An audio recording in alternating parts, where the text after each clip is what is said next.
कि ताजमहल किसने बनवाया, क्यों बनवाया, कब बनवाया?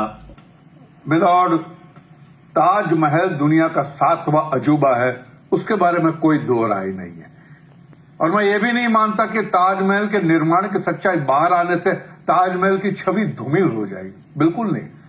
और आज भी मिलॉर्ड आपने देखा होगा कि आम लोगों को इतिहास के बारे में उतना ही पता है जितना कि बताया जाता है, और उसके ऊपर अगर आपने सच्चाई बताने की कोशिश की तो उसे प्रोपेगेंडा कह के खारिज किया जाता है। मिलॉर्ड, बरसों पहले बख्तियार खिलजी नाम का एक दरिंदा भारत आया, उसने नालंदा विश्वविद्यालय को आग लगा दी।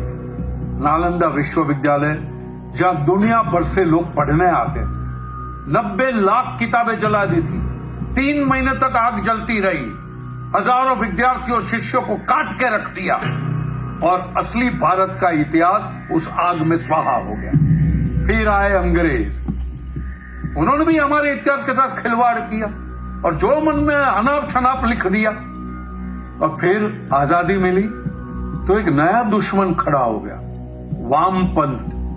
और जाहिल वामपंथी इतिहासकारों ने अपने हिसाब से इतिहास को तोड़ा मरोड़ा और एक नया इतिहास रच दिया। आप देखिए मिलॉर्ड, हमें अंग्रेजों के अत्याचार के बारे में पढ़ाया जाता है, कभी मुगलों के अत्याचार के बारे में नहीं पढ़ाया जाता। वरना सब जानते हैं देश में अनगिनत मंदिर टूटे हैं, सोमनाथ से लेकर काशी विश्वनाथ तक, लेकिन उसका कोई जिक्र नहीं है।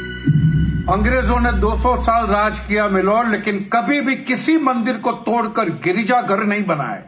मिलॉर्ड, जिस शाहजहां को सेक्युलर कहा जाता है कि सभी धर्मों से प्यार करने वाला, सभी लोगों को गले लगाने वाला, एक मासूम सा क्यूट सा, वो शाहजहां ने देश में अनगिनत मंदिर तोड़वाए हैं और अकेले बनारस में 76 मंदिर तोड़वाए हैं। यही प्रमाण है शाहजहां कितना सेक्युलर था। या हमारे देश के कुछ सेक्युलर तो रामायण और महाभारत पे भी सवाल उठाते। उनके हिसाब से तो राम और कृष्ण का तो कोई अस्तित्व ही नहीं है, ये तो सब काल्पनिक पात्र है। लेकिन उनके संदेह को मिटाने का काम हमारे आर्कियोलॉजिकल डिपार्टमेंट ने किया। उन्होंने रामायण और महाभारत के प्रमाण तो दिए और उन तथाकथित सेक्युलरों के मुंह पे तमाचा भी जड़ दिया। मिलॉर्ड, सदियों से चली आ रही भारत की सभ्यता को बार बार दुनिया भर के लोगों ने खत्म करने की कोशिश की, लेकिन वो कभी सफल नहीं रहे। वो सभ्यता आज भी बरकरार है। क्यों?